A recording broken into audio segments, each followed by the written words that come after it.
కొండారెడ్డిపల్లెకు CM Revanth Reddy వెళ్లారు. సొంతూరులో CM Dasara వేడుకల్లో పాల్గొన్నారు. సీఎం రేవంత్ కు కొండారెడ్డిపల్లెలో ఘన స్వాగతం లభించింది. ఆంజనేయ స్వామి దేవాలయంలో సీఎం పూజలు చేశారు. కుటుంబ సభ్యులు గ్రామస్తులతో కలిసి దసరా వేడుకల్లో పాల్గొన్నారు.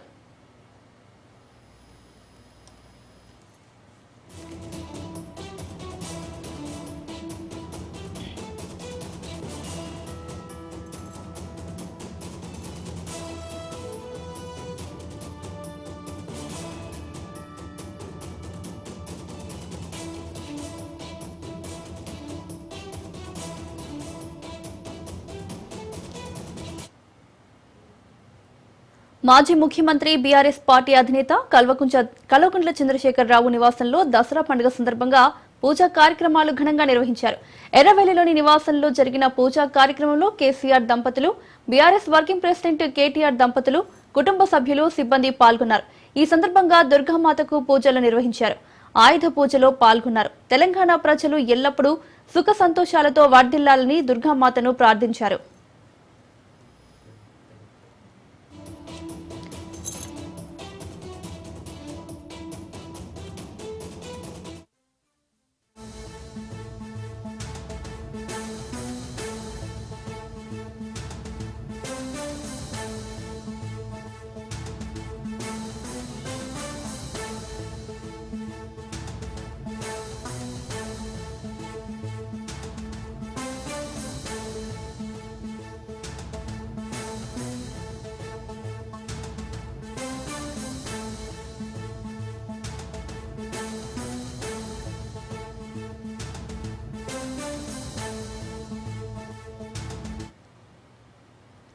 దసరా పండుగ సందర్భంగా హైదరాబాద్ వాసులు సొంతూళ్లకు వెళ్లడంతో సిటీ దారులు ఖాళీగా దర్శనమిస్తున్నాయి.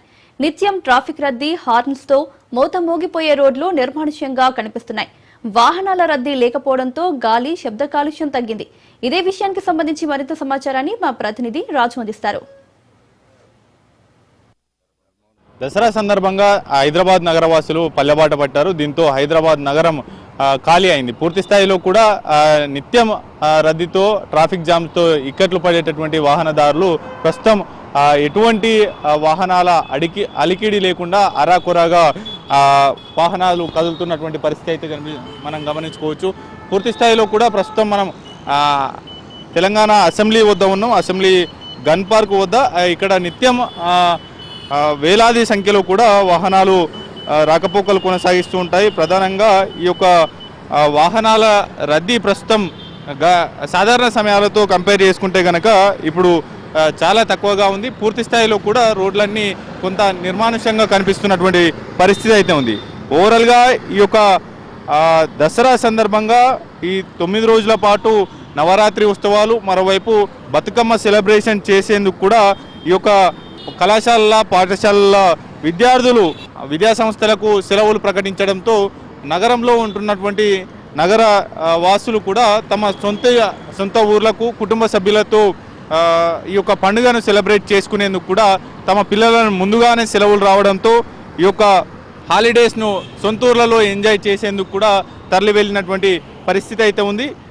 ఓవరాల్గా ఈ యొక్క దసరా సందర్భంగా ఎప్పటికప్పుడు పూర్తి స్థాయిలో కూడా హైదరాబాద్ మహానగరం ట్రాఫిక్ రద్దీతో, హారన్ల మోతతో, నిత్యం ట్రాఫిక్ల ఇబ్బందితో ఇక్కట్లు పడేటటువంటి నగర రహదారులన్నీ కూడా బోసిపోయినటువంటి పరిస్థితి అయితే కనిపిస్తూ ఉంది. ఎందుకంటే ఈ యొక్క దసరా సెలవులు రావడం, మరోవైపు సొంతూర్లలో ఈ యొక్క దసరా పండుగను ఘనంగా నిర్వహించుకునేందుకు ఇప్పటికే సొంతూర్లకు పయనమయ్యారు. దాదాపు నగరం సగం ఖాళీ అయినటువంటి పరిస్థితి అయితే ఉంది. అయితే ప్రధానంగా అక్కడక్కడ ఆఫీసులకు సెలవులు లేని వారు, మరోవైపు ఎట్టి పరిస్థితుల్లో ఆఫీసులకు వెళ్లాల్సింది తప్పదు అనేటటువంటి కోణంలో తప్పితే మిగతా అందరూ కూడా, నగరవాసులందరూ కూడా ఈ యొక్క హైదరాబాద్ను వదిలి సొంతూర్ల బాట పట్టారు. అంతేకాకుండా కుటుంబ సమేతంగా సొంతూర్లలో బంధుమిత్రులతో ఈ యొక్క దసరా పండుగ చేసుకునేటటువంటి ఆనవాయితీ తెలంగాణలో ఉంటుంది. అంతేకాకుండా తెలుగు రాష్ట్రాల్లో అన్ని పండుగల్లోకెల్లా అతిపెద్ద పండుగగా దసరాను భావిస్తూ ఉంటారు. దసరా సందర్భంగా తెలంగాణ రాష్ట్ర వ్యాప్తంగా జరుపుకునేటటువంటి అతిపెద్ద పండుగల్లో ఒకటిగా ఉంది. కాబట్టి దసరా రోజున సొంతూర్లకు పయనం కావడం, సొంత వారితో ఈ యొక్క దసరా పండుగను సెలబ్రేట్ చేసుకోవడం కూడా తెలంగాణ సాంప్రదాయంలో భాగమైంది. అంతేకాకుండా తెలంగాణలో ఈ దసరా పండుగ రోజున ఈ యొక్క కొత్త బట్టలు కట్టుకొని ఆ తర్వాత కుటుంబ సమేతంగా కుటుంబ సభ్యులతో పాటు కానీ ఇంటిల్లిపాది, మరోవైపు బంధుమిత్రులు వారందరితో కూడా కలిసి అలైబలై ఇచ్చుకునేటటువంటి కార్యక్రమం ఉంటుంది. గ్రామంలో ఉన్నటువంటి వారందరితో కలిసి ముచ్చటిస్తారు. ప్రత్యేకంగా ప్రతి ఒక్కరిని కూడా అలైబలై తీసుకునేటటువంటి సాంప్రదాయం ఉంటుంది. ఈ నేపథ్యంలో అంటే సంవత్సరానికి ఒక్కసారైనా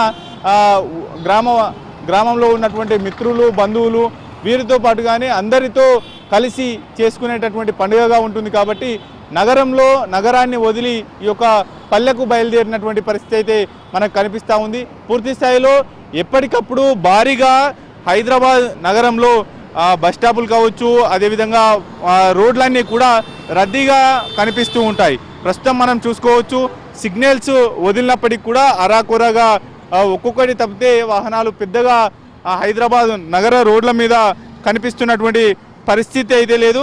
అదేవిధంగా ఆర్టీసీ బస్సులు కావచ్చు, ఇతర ప్రయాణ సౌకర్యాలు రవాణాలు ఉపయోగించేటటువంటి 2 వీలర్ ప్రైవేటు వాహనాలతో పాటు కానీ 4 వీలర్స్ను కూడా తీసుకొని హైదరాబాద్ నగరం వదిలి వారు సొంతూరులో బాట పట్టడం, జిల్లాలకు వెళ్ళడంతో కూడా ఈ యొక్క హైదరాబాద్ నగరంలో ఉన్నటువంటి రోడ్లన్నీ కూడా కొంత బోసిపోయినటువంటి పరిస్థితి అయితే కనిపిస్తూ ఉంది. పూర్తి స్థాయిలో కూడా హైదరాబాద్లో ఉన్నటువంటి రెగ్యులర్గా తిరిగేటటువంటి ఆర్టీసీ బస్సులు కూడా దాదాపుగా ఖాళీగా కనిపిస్తున్నటువంటి పరిస్థితి అయితే ఉంది. మరోవైపు పూర్తి స్థాయిలో కూడా ఈ యొక్క ఇదే సిచ్యువేషన్ రేపు కూడా కంటిన్యూ అయ్యేటటువంటి ఛాన్స్ అయితే కనిపిస్తూ ఉంది. ఎందుకంటే దసరాకి పిల్లలని పూర్తి స్థాయిలో విద్యా సంస్థలకు సెలవులు ముందుగానే రావడంతో ఈ యొక్క పిల్లల్ని కూడా అమ్మమ్మ తాతయ్యల ఇళ్లకు పంపించారు.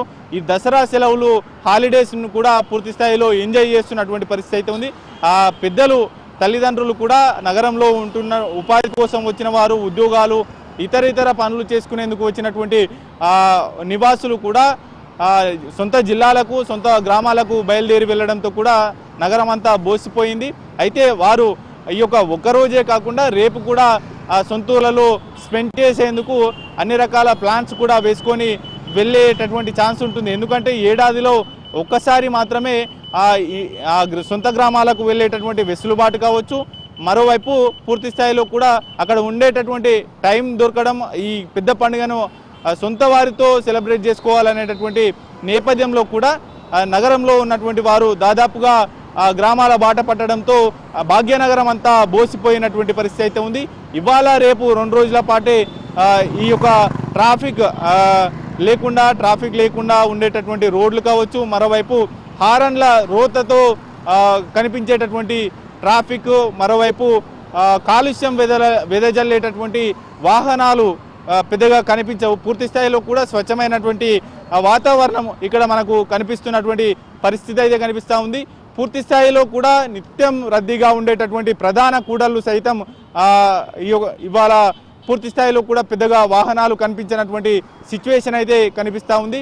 మరోవైపు సిటీ శివార్ల నుంచి హైదరాబాద్కు రెగ్యులర్గా ట్రావెల్ చేసేటటువంటి వారు దాదాపు గంట నుంచి గంటన్నర పాటు ఆఫీసులకు ప్రయాణం అయ్యేటటువంటి, ఇళ్ల నుంచి ఆఫీసులకు, ఆఫీసుల నుంచి ఇళ్లకు వెళ్ళే సాధారణ సమయంలో ఈ యొక్క ఉద్యోగాలకు వెళ్ళేటటువంటి వారికి గంట నుంచి గంటన్నర సమయం పడితే కనుక ప్రస్తుతం హైదరాబాద్లో ట్రాఫిక్ లేకపోవడం వల్ల అందులో half of the time save అవుతుంది అనేది కూడా కొంత మనకు సమాచారం అంతా ఉంది. పూర్తి స్థాయిలో కూడా ఇదే సిచ్యువేషన్ 2 రోజులు కంటిన్యూ అయ్యేటటువంటి ఛాన్స్ ఉంది. మరోవైపు దసరా కంటే 3 రోజుల ముందుగానే 3 రోజుల నుంచి నిన్నటి వరకు కూడా ఇవాళ ఉదయం వరకు కూడా అటు హైదరాబాద్ను వదిలి వరంగల్ కావచ్చు, మరోవైపు ఇటు ఖమ్మం, నల్గొండ, హన్మకొండ, నల్గొండతో పాటుగానే మిర్యాలగూడ ఈ వేలో వెళ్ళేటటువంటి వాహనదారులు కిక్కిర్చిపోయాయి. పంతంగి టోల్ ప్లాజా వద్ద బారులు తీరినటువంటి పరిస్థితి అయితే ఉంది. మరోవైపు ఇటు బీబీనగర్, గూడూరు టోల్ గేట్ వద్ద కూడా హైదరాబాద్ నగరాన్ని వదిలి పల్లెలకు బాట పడుతున్నటువంటి హన్మకొండ, వరంగల్ వీటితో పాటుగానే సుదూర ప్రాంతాలకు వెళ్ళేటటువంటి ప్రయాణికులతో కిక్కిర్చిపోయింది. ట్రాఫిక్ అంతర్యం ఏర్పడినటువంటి పరిస్థితి ఉంది. అయితే దసరా పండుగ ముగించుకొని తిరుగు ప్రయాణం అయ్యే సమయంలో కూడా ఇదే విధమైనటువంటి రద్దీ మరోసారి ఈ యొక్క హైవేల పైన కనిపించేటటువంటి ఛాన్స్ అయితే కనిపిస్తూ ఉంది. ఈ 2 రోజుల పాటు అయితే పూర్తి స్థాయిలో హైదరాబాద్ నగరంలో ఉన్నటువంటి రోడ్లు బోసిపోయి ఉన్నటువంటి సిచ్యువేషన్ అయితే కనిపిస్తూ ఉంది. మనము నిత్యం రద్దీగా ఉండేటటువంటి ప్రాంతమైనటువంటి అసెంబ్లీ వద్ద తెలంగాణ అసెంబ్లీ ఆవరణలో ఉన్నాం. ఎదుట ఉన్నటువంటి గన్ పార్క్ నుంచి రెగ్యులర్గా అనేక ప్రాంతాలకు ఇక్కడి నుంచి ట్రావెల్ అవుతూ ఉంటాయి. ఆ సెక్రటేరియట్ ఏరియా నుంచి వచ్చేవారు కావచ్చు, మరోవైపు పంజాగుట్ట నుంచి వచ్చేటటువంటి వాహనాలు, ఇటు కోటి వైపు వెళ్ళడం, ఎల్బీ నగర్, హయత్ నగర్ వెళ్ళేటటువంటి వాహనాలు కూడా ఇక్కడి నుంచే వెళ్తూ ఉంటాయి. అంతేకాకుండా సిటీలో ఉన్నటువంటి రెగ్యులర్గా సిటీ సర్వీసెస్లు కూడా కొన్ని స్పెషల్ బస్సెస్గా మార్చడంతో కూడా వాటి కాలుష్యం కూడా తగ్గింది. పూర్తి స్థాయిలో ఆ బస్సెస్ కూడా పెద్దగా కనిపించడం లేదు. బస్సుల్లో పూర్తి స్థాయిలో కూడా సీట్లు ఆక్యుపై కానటువంటి పరిస్థితి అయితే ఉంది. మహిళలకు ఉచిత బస్సు సౌకర్యం కల్పించిన తర్వాత ఈ యొక్క సిటీలో ఏ రోజు చూసినా అటు వీకెండ్స్లో కావచ్చు, ఇతర రోజుల్లో చూసినా కిక్కిర్చిపోయేంత జనం ఆర్టీసీ బస్సుల్లో ట్రావెల్ చేస్తూ ఉంటారు. కాకపోతే ప్రస్తుతం దసరా సెలవులు, మరోవైపు దసరాలు గ్రామాల బాట పట్టణం వాసులు పట్టడంతో కూడా కొంత పూర్తి స్థాయిలో కూడా కొంత బోసిపోయినటువంటి రోడ్లు అయితే దర్శనమిస్తూ ఉన్నాయి. నిర్మానుష్యంగా కనిపిస్తూ ఉన్నాయి. అరాకొరగా వాహనాలు కదిలి వెళ్తున్నప్పటికీ కూడా వారు కూడా హైదరాబాద్లో ఉన్నటువంటి ప్రధాన ఆలయాల్లో అమ్మవార్లను దర్శించుకొని తిరుగు ఇళ్లకు చేరుతున్నటువంటి పరిస్థితి అయితే కనిపిస్తూ ఉంది. హైదరాబాద్లో దాదాపు ఏళ్ల తరబడి ఉన్నవాళ్ళు, హోమ్ హౌస్ ఉన్నవాళ్ళు మాత్రమే హైదరాబాద్లో ప్రస్తుతం ఉన్నారు. జిల్లాలకు వెళ్ళి, అంతేకాకుండా ఇక్కడ అద్దెలు ఉంటూ ఇక్కడ ఉపాధి కోసం వచ్చినటువంటి వారందరూ కూడా హైదరాబాద్ను వదిలి పల్లెలకు వెళ్ళినటువంటి సిచ్యువేషన్ అయితే కనిపిస్తూ ఉంది. కెమెరా పర్సన్ భరత్తో రాజ్ న్యూస్, హైదరాబాద్. దసరా పండుగ వచ్చిందంటే అందరి దృష్టి బన్నీ ఉత్సవంపై ఉంటుంది. అన్ని ప్రాంతాల్లో దుర్గమ్మకు పూజలు, సాయంత్రం అయితే రావణ దహనంతో వేడుక ముగుస్తుంది. కానీ ఆ ప్రాంతంలో మాత్రం వీటితో పాటు ఒక ఆసక్తికరమైన సన్నివేశం ఉంటుంది. అదే కర్రల సమరం. ఎంతమందికి గాయాలైనా, ప్రాణాలు పోయినా లెక్క చేయకుండా ఆ ప్రాంతంలో కర్రలతో కొట్టుకుంటారు. అదే కర్నూలు జిల్లా దేవరగట్టు. దసరా పండుగ కావడంతో దేవరగట్టు కర్ర సమరానికి సిద్ధమైంది. ఆ సాంప్రదాయ ఉత్సవంలో హింస చెలరేగి ఎంతో మందికి గాయాలైనా ఆచారాన్ని మాత్రం అక్కడి ప్రజలు వదిలిపెట్టరు. ఈ ఏడాది హింసకు తావు లేకుండా బన్నీ ఉత్సవాలు నిర్వహించాలని పోలీసులు పట్టుదలతో ఉన్నారు.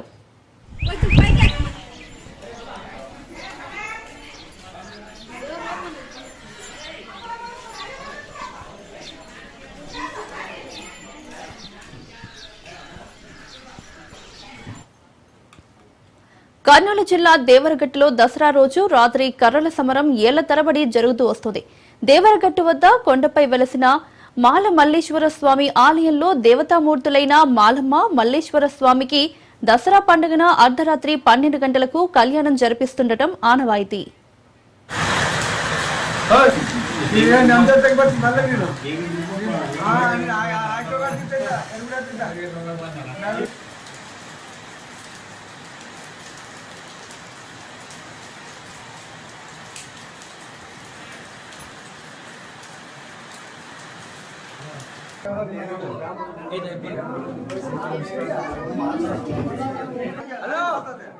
హలో అర్థండి.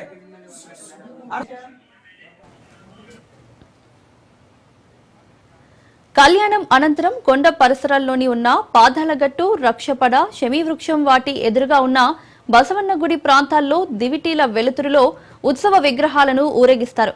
ఆ విగ్రహాలను దక్కించుకోవడం కోసం నెరనికి తండ, కొత్తపేట గ్రామాల ప్రజలు ఒక జట్టుగా కడతారు. ఆలూరు, సులువాయి, ఎల్లార్తి, నిద్రవట్టి, అరికెర, బిలేహాల్ గ్రామస్తులు మరో జట్టుగా ఏర్పడి కర్రలతో తలపడతారు. దీన్నే బన్నీ ఉత్సవం అని కూడా పిలుస్తారు. మల్లేశ్వర దేవరగట్టు మల్లేశ్వర బన్నీ ఉత్సవం 27వ తేదీ కంకణ ధారణ అయిపోయింది. 2వ తేదీ దసరా ఉత్సవము, స్వామివారి కళ్యాణోత్సవం జరుగుతున్నది. మూడో తేదీ రోజు తెల్లవారుజామున దైవవాణి తర్వాత 4వ రోజు తేరు అయిన తర్వాత 5వ తారీఖు నాడు గురవేల ఆట సంప్రదాయబద్ధంగా జరుపుకుంటారు. కర్రలు తీసుకుపోవడం ఏమనగా అంటే సంప్రదాయం. దేవుళ్ళు అడవిలో పోయేటప్పుడు మనిషి రక్షణ కోసం తీసుకుపోతారే వల్ల వాడిని వీడిని కొట్టాలని ఉద్దేశపూర్వకంగా కాదు, వాళ్ళ రక్షణ కోసం చేతులతో మనుషుల్ని ఇట్లా దూరం పోవని చెప్తే పోరు, కట్టి ఉంటే కొంచెం కట్టి ఉంది అని దూరం పోతారనే ఉద్దేశంతో కర్రలు తీసుకుపోతారు, కానీ వీళ్ళని కక్షాలు కారుణ్యాలతో కాదు. శ్రీ మల్లేశ్వర స్వామి దేవరగట్టు ఉత్సవము 27వ తారీఖు నుంచి కంకణాధారణ ఫస్ట్ జరుగుతున్నది. అయిన తర్వాత 2వ తారీఖు ఈ కళ్యాణోత్సవము, 3వ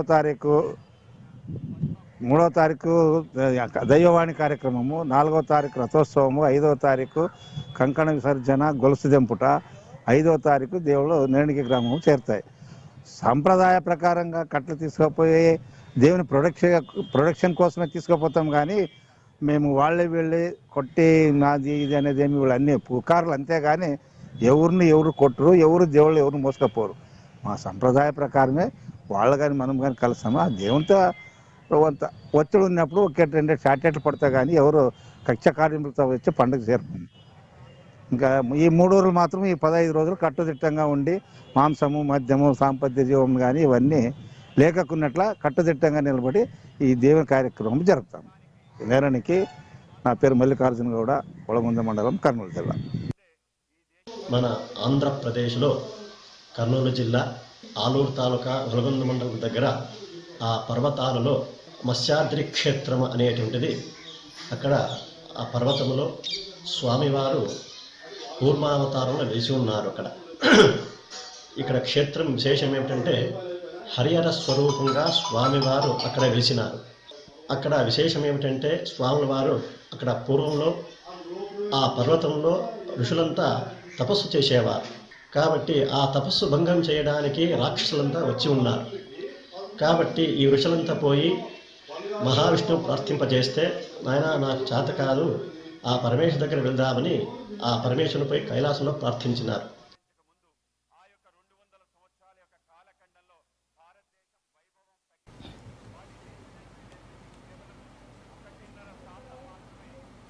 ఈ కర్రల సమరాన్ని చూసేందుకు పక్క రాష్ట్రాలు తెలంగాణ, కర్ణాటక నుంచి కూడా పెద్ద ఎత్తున భక్తులు తరలివస్తారు.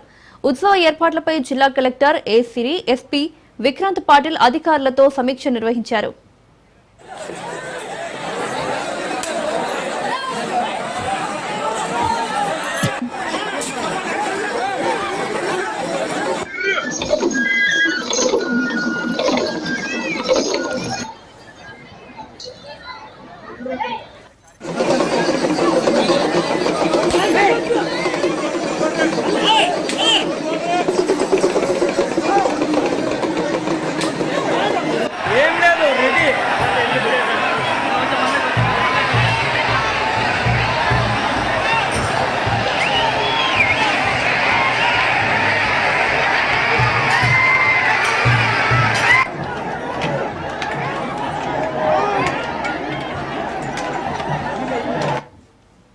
దసరా పండుగకు దేవరగట్టు బన్నీ ఉత్సవంకు సిద్ధమైంది. మాల మల్లేశ్వర స్వామి జైత్రయాత్రను తిలకించేందుకు ఉభయ తెలుగు రాష్ట్రాల నుంచే కాకుండా కర్ణాటక నుంచి వేలాది మంది భక్తులు చేరుకుంటారు. అధికార యంత్రాంగం ఇప్పటికే ఆయా గ్రామస్తులకు అవగాహన సదస్సు నిర్వహించింది. కర్రల సమరంలో హింసకు తావివ్వకూడదని చెప్పేసి అవగాహన సదస్సులు నిర్వహిస్తున్నారు. అటు కర్నూలు జిల్లా ఎస్పీ విక్రాంత్ పాటిల్, కర్నూలు జిల్లా కలెక్టర్ సిరి కూడా పూర్తిగా అవగాహన కల్పిస్తున్న పరిస్థితి అయితే నెలకొంది. అయితే అధికారులు ఎంత చెప్పినప్పటికీ సాంప్రదాయ ఆచారాలకే అక్కడి ప్రాంతవాసులు విలువనిస్తారు. కర్రల సమరం జరుగుతుంది, హింస జరుగుతుందని చెప్పేసి ఆయా ప్రాంతవాసులు చెప్తున్న పరిస్థితి అయితే నెలకొంది. ఆ హింసను కూడా తాము భక్తితో చేసుకుంటామని తెలుపుతున్న పరిస్థితి నెలకొంది.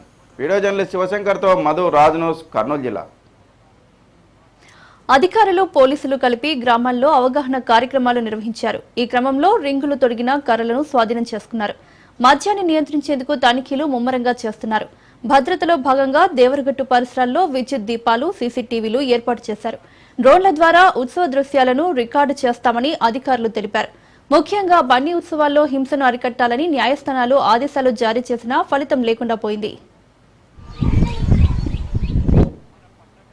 బైండోవర్ కేసులు పెట్టడం జరిగింది. అందులో 128 మంది ట్రబుల్ మాంగర్స్, మిగతా వాళ్ళందరూ కూడా ఈ ఐడిఆర్ఎక్స్ సెల్లర్స్ కూడా దాదాపు 190 అంటే 200 మంది పైన ట్రబుల్ మాంగర్స్ చుట్టూ ఉన్న ఈ 7-8 గ్రామాలకు సంబంధించిన వాళ్ళు. ఇంకా ఇది దసరా పండుగ రోజు దాకా అంటే ఈ 2 రోజులు కూడా నిరంతరము జరిగే కొనసాగే ప్రక్రియ అని చెప్పేసి మీకు తెలియజేస్తున్నాను. కేవలము బన్నీ ఉత్సవం అనేదే కాదు, మొదటి నుంచి కూడా ఇప్పుడు ప్రభుత్వమే గాంధీ జయంతి సందర్భం అనేది ఒకటి, దసరా రెండు కలిసి రావడం అనేది ఒకటి, ఆటోమేటిక్గా డ్రై డే అనేది నిర్వహించడం జరుగుతుంది. ఆ డ్రై డే కాకుండా నాటుసారా ఎవరైనా ఉంటే కూడా నాటుసారా తయారు చేసే వాళ్ళపైన కూడా కఠినమైన చర్యలు తీసుకొని అందరినీ కూడా జైలుకు తరలించడం అనేది జరుగుతుంది. బైండ్ కేసులు పెట్టడం జరిగింది. అందులో బంగాళాఖాతంలో తీవ్ర వాయుగుండం కొనసాగుతోంది. రాత్రికి గోపాల్పూర్, పారాదీప్ మధ్య తీరం దాటే అవకాశం ఉంది. ఉత్తర కోస్తాకు అతి భారీ వర్ష సూచన చేసింది వాతావరణ శాఖ. శ్రీకాకుళం, విజయనగరం, పార్వతీపురం జిల్లాలకు రెడ్ అలర్ట్ జారీ చేశారు. 24 గంటల్లో అత్యంత భారీ వర్షాలు కురిసే అవకాశం ఉంది.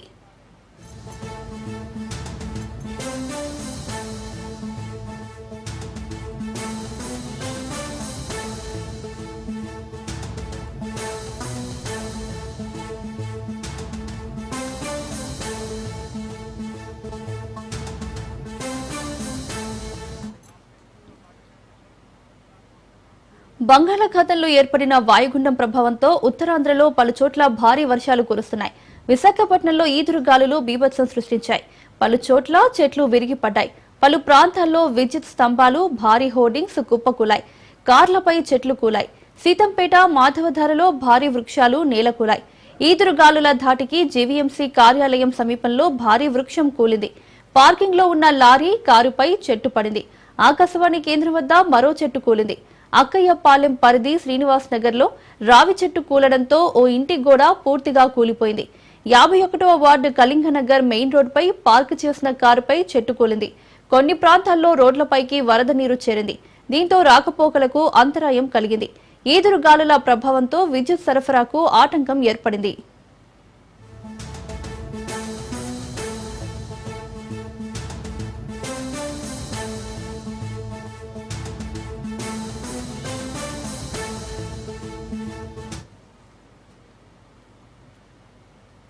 శ్రీకాకుళం జిల్లాలో భారీ వర్షాలు పడుతున్నాయి. తీవ్ర వాయుగుండం ప్రభావంతో బలమైన ఈదురుగాలులు వీస్తున్నాయి. సముద్రం అలజడిగా మారింది. జిల్లాలో ఈదురుగాలులు బీభత్సం సృష్టించాయి. గాలివానకు భారీ చెట్లు నేలకొరిగాయి. వాయుగుండం ప్రభావంతో ప్రజలు బిక్కుబిక్కుమంటున్నారు.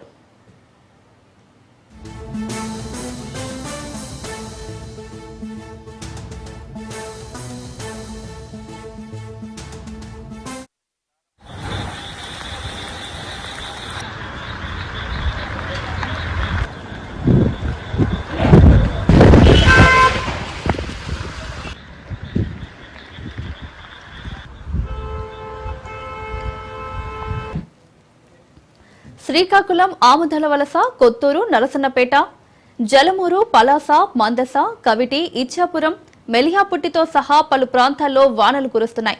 ఆముదలవలస నియోజకవర్గంలో ఆముదలవలస, సరుబుజ్జిలి, బూర్జ, పొందూరు మండలాల్లో భారీ వర్షాలతో ప్రజలు ఇబ్బందులు పడుతున్నారు.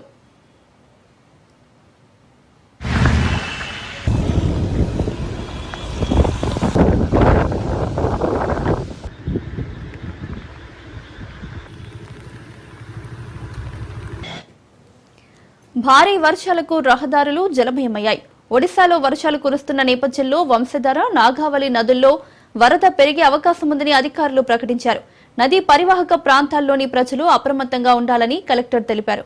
ఆముదలవలస నియోజకవర్గంలో భారీ వర్షం కురవడంతో ప్రజలు తీవ్ర ఇబ్బందులు పడుతున్నారు. భారీ వర్షాల కారణంగా రహదారులు జలమయమయ్యాయి. దీంతో ప్రయాణికులు, చిరు వ్యాపారులు నానా అవస్థలు పడుతున్నారు.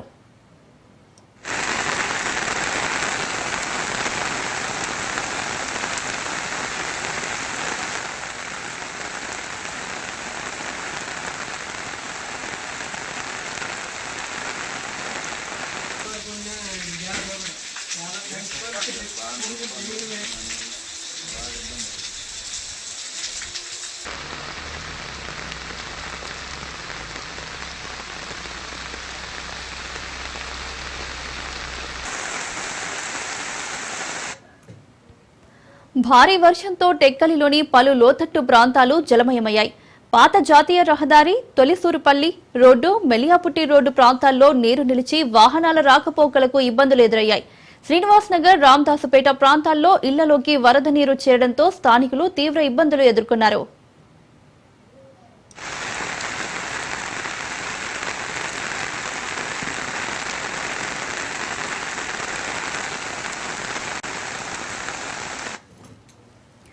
పలాస కాశీబుగ్గ పురపాలక సంఘంలో కుండపోతగా వర్షం కురుస్తోంది. అల్పపీడన ప్రభావంతో ఏకధాటిగా వర్షం కురవడంతో రోడ్లన్నీ జలమయమయ్యాయి. కేటీ రోడ్ 3 రోడ్లు, కూడలి, Srinivasa lodge junction, RTC complex, Mutyalamma, కోనేరు తదితర ప్రాంతాల్లో 2 అడుగుల నుంచి 3 అడుగుల మేర వరద నీరు రోడ్డుపై పాదచారులతో పాటు వాహనదారులు ఇబ్బందులు పడుతున్నారు.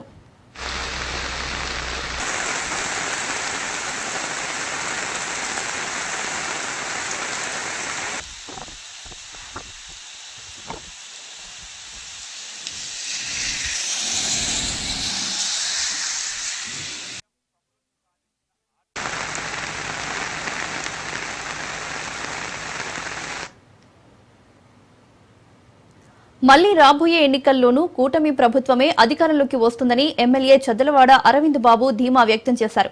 చంద్రబాబు, పవన్ కళ్యాణ్, మోదీ సారథ్యంలో రాష్ట్ర ప్రజలు ఎంతో సంతోషంగా ఉన్నారని అన్నారు. పల్నాడు జిల్లా నర్సరావుపేటలో బీసీ సంక్షేమ సంఘం కార్యాలయ ప్రారంభోత్సవంలో బీసీ సంక్షేమ సంఘం రాష్ట్ర అధ్యక్షులు కేసిన శంకర్రావుతో కలిసి ఆయన పాల్గొన్నారు. పార్టీ ఏదైనా సోషల్ మీడియాలో తప్పుడు పోస్టులు పెట్టడం మంచిది కాదని హెచ్చరించారు. ఇక ఇదే అంశానికి సంబంధించి మరింత సమాచారం మా ప్రతినిధి రమేష్ అందిస్తారు. ప్రభుత్వం ఏర్పడి సరిగ్గా 1.5 సంవత్సరం అవుతున్నటువంటి నేపథ్యంలో ఎన్నికల ముందు బీసీలకి అనేక హామీలు తీసుకున్నటువంటి నేపథ్యంలో కూటమి ప్రభుత్వంలో బీసీలకి ఎంతవరకు నెరవేరే అంశంపై మనతో మాట్లాడేందుకు రాష్ట్ర బీసీ అధ్యక్షుడు కేసిన శంకర్రావు గారు ఉన్నారు. సార్ చెప్పండి, ఎన్నికల ముందు అనేక హామీలు కూటమి ప్రభుత్వం ముందు పెట్టారు. సో ఎంతవరకు నెరవేరే కూటమి ప్రభుత్వం వచ్చిన తర్వాత? కూటమి ప్రభుత్వం దాదాపు 15 మాసాలు అవుతుంది ప్రభుత్వాన్ని ఏర్పాటు చేసి. కూటమి ప్రభుత్వం గతంలో ఎన్నికల మేనిఫెస్టోలో అనేక అంశాలతో కూడినటువంటి ఆ రోజున ఎన్నికల మేనిఫెస్టో రిలీజ్ చేశారు. కొన్ని మాత్రం చేస్తూ ఉన్నారు. అంటే ఇప్పుడు ఆర్థికంగా పూర్తి స్థాయిలో మన రాష్ట్రం గాడి తిప్పినటువంటి విషయం అందరికి కూడా తెలుసు. ఆ రోజున అభివృద్ధి కార్యక్రమంలో రోడ్లు గాని ఇంకా ఇతర కార్యక్రమాలు కూడా మరి పరిస్థితి అయితే చాలా దారుణంగా ఉన్నమాట వాస్తవం. అవన్నీ కూడా సమృద్ధిగా అభివృద్ధి చేసుకుంటూ ఇప్పుడు ఆర్థికంగా బలపడుతూ రాష్ట్రాన్ని ఒక గాడిలో పెడుతున్నటువంటి విషయం అనేది జగమెరుగని సత్యం. ఎస్సీ వర్గీకరణకి కేంద్రం ఆమోదం పొందినది. సుప్రీంకోర్టులో కూడా ఒక గ్రీన్ సిగ్నల్ వచ్చినటువంటి నేపథ్యంలో మీరు ఎన్నికల ముందు బీసీలకు దామాస ప్రకారం అన్ని విధాలుగా అందే విధంగా ఒక డిమాండ్ కూడా మీరు చేసినటువంటి పరిస్థితి. సో ఎస్సీ వర్గీకరణ వలన బీసీలకు నష్టం జరిగే అవకాశం ఉంది. ఇది ఎస్సీ వర్గీకరణ అనేది వేరు, బీసీ వర్గీకరణ అనేది వేరు. అసలు దానికి దీనికి సంబంధం లేనటువంటి అంశం. మేము బీసీలో కూడా ఏబిసిడి వర్గీకరణ కావాలనేది మేము కూడా అడుగుతా ఉన్నాం. రాష్ట్ర ప్రభుత్వానికి కూడా ఏబిసిడి వర్గీకరణ చేయాలనేది మా ప్రధానమైనటువంటి డిమాండ్. అదే విధంగా బీసీలకి రక్షణ చట్టం చేస్తామని చెప్పారు. బీసీలకి రక్షణ చట్టాన్ని కూడా తప్పనిసరిగా చేయాలని, అదే విధంగా స్థానిక సంస్థలో యథావిధిగా 34% చేస్తామని ఆ రోజు కూటమి ప్రభుత్వం మేనిఫెస్టోలో పెట్టారు. కానీ మేము ఈ రోజు ఏమంటున్నామంటే మా జనాభా దామాషా ప్రకారంగా కులగణాంకాలు చేసి స్థానిక సంస్థలో బీసీలకి జనాభా దామాషా ప్రకారంగా రిజర్వేషన్ కల్పించమని మేము అడుగుతా ఉన్నాం. మొత్తంగా చూసుకుంటే బీసీలకి కూటమి ప్రభుత్వం వచ్చాక పెద్దపీట వేసింది. అన్ని వర్గాల ప్రజలకు కూడా న్యాయం జరుగుతుందంటూ కూడా బీసీ సంఘం అధ్యక్షుడు చెప్తున్నటువంటి పరిస్థితి. ప్రస్తుతం మనతో పాటు నరసరావుపేట ఎమ్మెల్యే చదలవాడ అరవింద్ బాబు ఉన్నారు. సార్ చెప్పండి, మొన్న జగన్ ప్రెస్ మీట్ పెట్టి అన్ని వర్గాల ప్రజలకి ఎటువంటి పథకాలు అందలేదు, బీసీలకి పెద్దపీట వేస్తానని చంద్రబాబు కూడా పూర్తిగా విస్మరించారనేది కూడా జగన్ తీవ్రంగా విమర్శించినటువంటి పరిస్థితి. సో మీ ప్రభుత్వంలో బీసీలకి ఎంతవరకు న్యాయం జరిగిందంటే ఏం చెప్తారు? పరిపాలన అనేది చాలా బాగుంది. ప్రజలు చెప్పాలి పరిపాలన బాగుందా లేదా అనేది. ప్రజలే చెప్తున్నారు. ముందుకు వచ్చి అన్ని సంక్షేమ కార్యక్రమాలు అమలు పరుస్తున్నారు. ఇటువంటి కార్యక్రమంలో ప్రజలు సంతోషంగా ఉన్నారు. కానీ జగన్మోహన్ రెడ్డి గారు కానీ లేకపోతే వాళ్ళ వైసీపీ నాయకులు కానీ చెప్పే మాటలు ప్రజలకు అవసరం లేదు. నిజంగా వాళ్ళ మాటలు ఇష్టమైతే వాళ్ళు చేసిన మరి కార్యక్రమాలు అన్ని బాగుంటే కనుక మరి వాళ్ళనే గెలిపించి ఉండేవాళ్ళుగా. 2014లో చంద్రబాబు నాయుడు గారు ముఖ్యమంత్రి అయ్యారు. 2019లో జగన్మోహన్ రెడ్డి గారు ముఖ్యమంత్రి అయ్యారు. మళ్ళీ 2024లో చంద్రబాబు నాయుడు గారు ముఖ్యమంత్రి అయ్యారు. అంటే ప్రజలకి ఏది ఇష్టమైతే వారిని గెలిపించుకుంటారు. మనం అందరూ సంక్షేమ కార్యక్రమాలు చేస్తాం. కానీ బాధ్యతగా చేయడం కంటే కూడా మనసు పెట్టి చేయడం మంచిది. మానవత్వం ఉండాలి. ఈ నాయకుడు మాకు ఇష్టం, పార్టీ ఏదైనా కావచ్చు, ఆ నాయకుడిని గెలిపించుకుంటారు. అటువంటి ప్రజలు వాళ్ళు ఉన్నారు. ప్రజలు ఎప్పుడు కూడా ఒక సందేశం ఇస్తారు వాళ్ళే. కానీ ఇక్కడ ఉన్నది ఒకటే, రెండు కూడా మంచి వాళ్ళు చెడ్డవాళ్ళు. సోషల్ మీడియాలో యాక్టివ్ గా ఉంటారో వాళ్ళు ఎప్పుడు నాయకులు కాలేరు. వాళ్ళు పార్టీకి నష్టం చేస్తారు కాబట్టి వాళ్ళని దూరంగా పెట్టమని సెంట్రల్ పార్టీ ఆఫీస్ కూడా చెప్పడం జరిగింది. కాబట్టి ఎవరైనా సోషల్ మీడియాలో అనవసరం వ్యాఖ్యలు చేసినా ఏం చేసినా కానీ దండిస్తాము, లేకపోతే పార్టీని సస్పెండ్ చేస్తామని చెప్పి మీడియా ముఖం తెలియజేస్తున్నారు. ఇవాళ పవన్ కళ్యాణ్, జనసేన అధినేత పవన్ కళ్యాణ్ పంచాయతీ శాఖ మంత్రిని కూడా కలిశారు. అనేక ప్రతిపాదనలు తీసుకొచ్చారు. కొట్టపకుండా నిధులు కానీ, అదేవిధంగా నియోజకవర్గానికి సంబంధించినటువంటి నిధులు కానీ. సో ఎలాంటి ప్రపోజల్ పెట్టారు? ఎంతవరకు పవన్ కళ్యాణ్ నుంచి సానుకూలంగా స్పందించారు? ఇప్పుడు నారా చంద్రబాబు నాయుడు గారు ఒక మనసున్న మనిషి, మరి పవన్ కళ్యాణ్ గారు ఒక పట్టుదలగిన మనిషి. ఇద్దరు కూడా కలిసి వాళ్ళ పరిపాలన చేస్తూ మరి పంచాయతీరాజ్ సిస్టమ్ అంతా కూడా మనకి ఎన్నో నిధులు ఇవ్వడం జరుగుతుంది. ఆర్థిక పరంగా ఇబ్బందుల్లో ఉన్నా గానీ అన్ని విధాలు అండగా ఉండి మరి కొత్తపాలెం నుంచి కోటపొండ దాకా రోడ్డుకి 4 కోట్ల రూపాయలు ఇవ్వడం జరిగింది. చాలా రోడ్లు కూడా శంకుస్థాపన చేయడానికి వారు వస్తామని చెప్పారు. ఆర్థిక పరంగా ఇబ్బందులు ఉన్నా గానీ ఆంధ్రప్రదేశ్ ని అభివృద్ధి పరంగా తీసుకెళ్ళడానికి ఇద్దరు కూడా సిద్ధంగా ఉన్నారు. ఇక్కడ తెలుగుదేశం పార్టీలో ఉమ్మడి కూటమిది టీడీపీ, జనసేన, బీజేపీ అనే వ్యత్యాసం ఎవరికి లేదు. నిజంగా చెప్పాలంటే చంద్రబాబు నాయుడు గారు మా నాయకుడు, పవన్ కళ్యాణ్ గారు మా నాయకుడే. అదే విధంగా కార్యకర్తలు అందరం కూడా కలిసికట్టుగా పనిచేస్తాం. పార్టీలకి పేర్లే ఉన్నాయి తప్పితే కార్యకర్తలు నరసరావుపేటలైతే టీడీపీ, జనసేన, బీజేపీ అందరం కూడా ఒక్కడే అనుకుంటే మేము పనిచేస్తా ఉన్నాము. మా ఎజెండా ఒకటే, మళ్ళీ 2029లో ఉమ్మడి కూటమి గెలవాలి, నరసరావుపేటలో అరవింద్ బాబు మళ్ళీ ఎమ్మెల్యే కావాలి. కూటమి ప్రభుత్వం ఏర్పడిన తర్వాత బీసీలకి పెద్దపీట వేసింది. ఏదైతే విజన్ ఉన్న నాయకుడిగా చంద్రబాబు ముందుకెళ్తున్నారని చెప్తున్నారు. అదే విధంగా చెదలవాడ అరవింద్ బాబు రాష్ట్రంలో కూటమి ప్రభుత్వం ఏర్పడిన తర్వాత అన్ని వర్గాల ప్రజలకు కూడా అన్ని విధాలుగా అందుతున్నాయి. ఏదైతే మరి వైసీపీ వ్యాఖ్యలు కూడా తీవ్రంగా తిప్పికొడుతున్నారు. ఏదైతే మరి కార్యకర్తలు సోషల్ మీడియా వేదికగా పెడుతున్నటువంటి వ్యాఖ్యలు కూడా తీవ్రంగా ఖండిస్తున్నారు. సోషల్ మీడియాలో పెట్టేటప్పుడు ఖచ్చితంగా ఆచితూచి అడుగు వేయాలంటూ కూడా చెదలవాడ అరవింద్ బాబు చెప్తున్నటువంటి పరిస్థితి కనపడుతుంది. Water studio KV bulletin updates చూస్తూనే ఉండండి రాజ్ న్యూస్.